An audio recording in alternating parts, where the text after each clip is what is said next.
How Backstory Informs a Hero's Narrative, Part 2.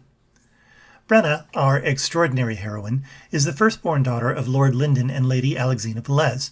While wealth and privilege inform some of her attitudes, the major aspects of her character that make her intriguing to readers are also rooted in her childhood experience. The first is devotion to family. Brenna grew up in the shelter of a loving family. She's always admired her father, whose virtue left such a strong impression she developed intolerance for any man of lesser integrity. Her mother, Lady Alexina, is extremely intelligent and highly educated. Alexina's willing ear and ready affection planted trust in her daughter's heart at a young age. Brenna's view of her mother borders on the reverent, and she always considers Alexina's counsel carefully. Blessed with 4 younger siblings, Brenna loves them all, yet she remains closest to second eldest Acacia, with whom she shares a unique and trusting bond. Her brother Aaron, youngest in the family, was born after Brenna left home. While they don't see each other very often, Brenna dotes on him. These close relationships enabled Brenna to extend acceptance and grace to Garrick's troubled siblings. Kira and Algernon came to value the Lithian woman's wisdom and appreciated that she loves freely and never judges them harshly. Number 2, fighting skill. Brenna is not a Mary Sue who just magically excels as a warrior. Rather, she learned and honed her martial skills from a very young age under the stern tuition of her father's aunt. Malaya Siobhan is a member of the Society of Relicts, a community of Lithian widows devoted to justice.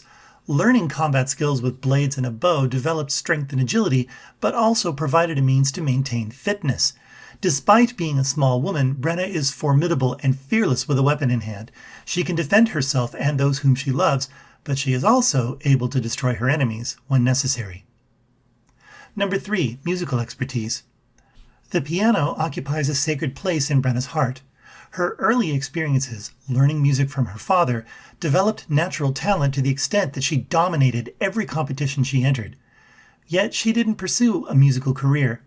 As a young woman, she became discouraged to learn that fanboys attended her concerts intending to watch her body in motion or catch a glimpse of cleavage, rather than listening to her astonishing skill.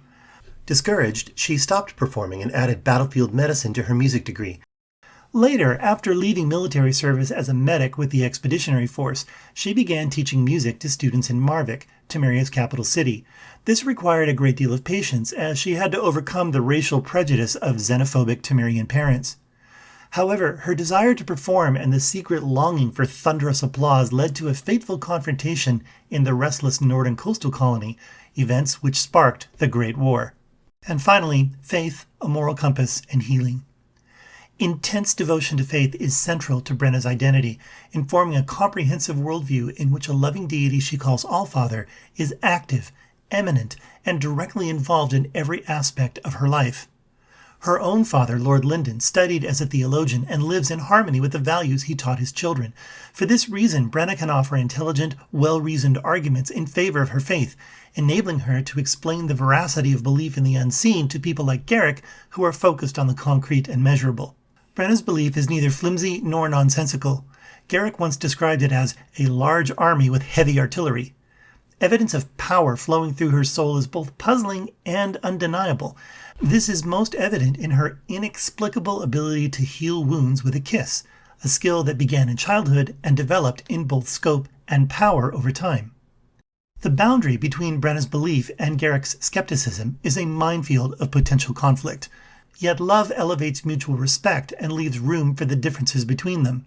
To find out how that works, pick up one of the books and read for yourself. I'm Robert of Devra, author of the Devra in Conflict series. Learn more about Brenna and Garrick by visiting the New Adventure website. There you can discover their world and pick up your own copies of the Devra in Conflict novels. You'll be delighted that you did.